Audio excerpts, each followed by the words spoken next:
check your expectations at the door. You see, we all carry these invisible blueprints, right? Detailed plans of how we think people should act, how we expect situations to unfold, and even how we believe we should be feeling and or performing. These expectations can sometimes feel like a way of controlling the chaos, a way of making sense of the world that often feels out of grasp. But if we're honest, more often than not, these rigid expectations become heavy burdens. It's easy to fall into the trap of thinking that we could just force things to fit a picture we've painted in our minds. Everything would be okay. But here's the truth. Those expectations often come from our ego, our need to control, our need for validation. They're born from wounds of our past and stories that we told ourselves about things and how they should have been and what they could have been. And while they can give us some false sense of security, they can also blind us to the reality of the present moment. I've had to learn this the hard way. So over like a decade ago, I committed to vegetarianism, right? Initially as a personal challenge, but it evolved into something tied to my ego. It wasn't just about my own choices anymore. It was a part of me that was starting to believe that if I could do it, then anyone could do it. You see, my frustration wasn't with those who simply chose not to be vegetarian. It was about those who would say things like, oh, I could never do that, or express similar limitations. In my mind, if they didn't want to do it, that's okay. But don't put limitations on yourself. My issue was my own internal expectation that people were limiting themselves unnecessarily. This, I've come to realize, was more about my own perspective and less about the actual capabilities or desires. It was my own rigid belief in what was possible that created a silent judgment in me. But it wasn't just about the food. It extended into how I approached everything. Work, relationships, and especially how I was silently starting to view others. Man, I'll never forget. There was one day when one of my friends, he looked at me and he asked me, why are you giving so much to your job and leaving nothing for the person who's actually doing the job? You. At that point, I was giving everything that I had to the job. I was convinced that the more I poured into it, the harder I worked, the more successful I would become. If I got there early, if I stayed late, I would get that promotion. I was running on empty. But I didn't know any other way. You see, I was taught that you have to go twice as hard to get half as far. But that question, it hit me. It hit me like a ton of bricks. It made me realize that I wasn't even showing up for myself. So that day, I decided to change. So I dove head first into the world of early mornings, right? The 3 a.m. club. I woke up before the sun to meditate, write, read, and exercise. I was determined to take control of my life, to build a version of myself that I could be proud of. For a while, it felt like I had cracked the code.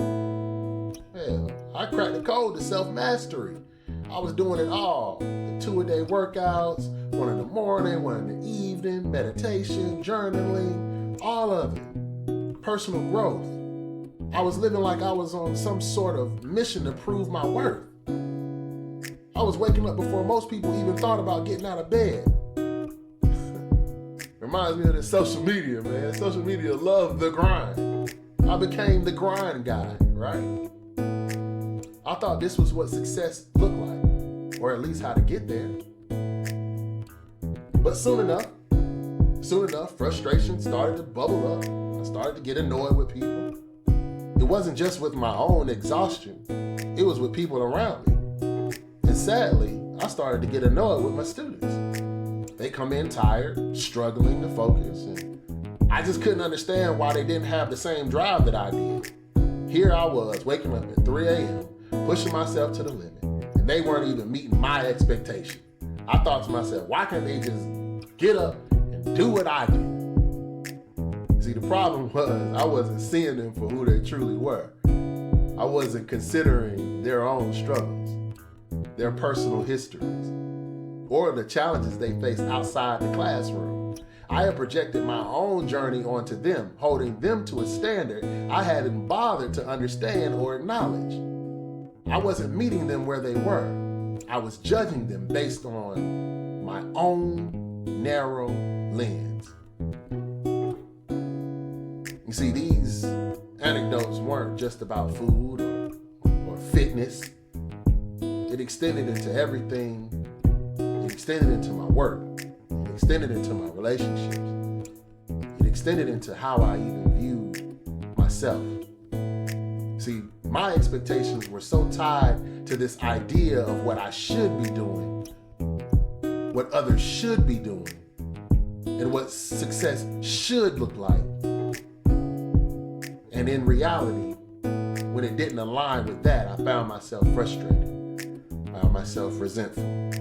I found myself disconnected from both myself and from the people around me. You see, the truth is, man, we all come from our own set of circumstances, our own struggles, and our own timelines. People can only give you what they have the capacity for at any given moment. We project our expectations onto others. We are disregarding the complexities of their lives and their unique paths. And often, when those expectations go unmet, it leads to frustration. Again, it leads to resentment. It leads to that disconnection that I spoke about. And not just with others, but again, with ourselves. But here's the liberating part. When we check our expectations at the door, we make room for understanding, compassion, and growth, both for others and ourselves. It's not about lowering our standards or excusing harmful behavior, because boundaries are essential. Integrity is vital, right? But it's about recognizing that we cannot force people to be who we want them to be, or meet standards that they may not be ready for. People aren't objects to be molded, right? They are individuals with their own experiences, their own potential, and heck, their own limitations. But what we can do, however, is we can focus on our own growth. We can check our own motives. We can choose curiosity over judgment, empathy over frustration. You get where I'm going? We can hold space for the complexity of the human experience, not just in others, but in ourselves too. And when we let go of those rigid expectations, we began to see the world and the people in it with a more compassionate eye. One that is less judgmental. We can learn to meet others where they are, not where we want them to be. So check this out. This week, let's commit to releasing unnecessary expectation. Let others be who they are in the present moment, and let that be enough. Focus on your own journey, on your own healing. Prioritize compassion over frustration, understanding over judgment. Recognize that everyone is on their own unique path, and that path is valid too. Whether or not it aligns with our blueprint or not. As you move through this week, I want you to ask yourself, have you ever placed someone under a weight of expectation that they never asked for?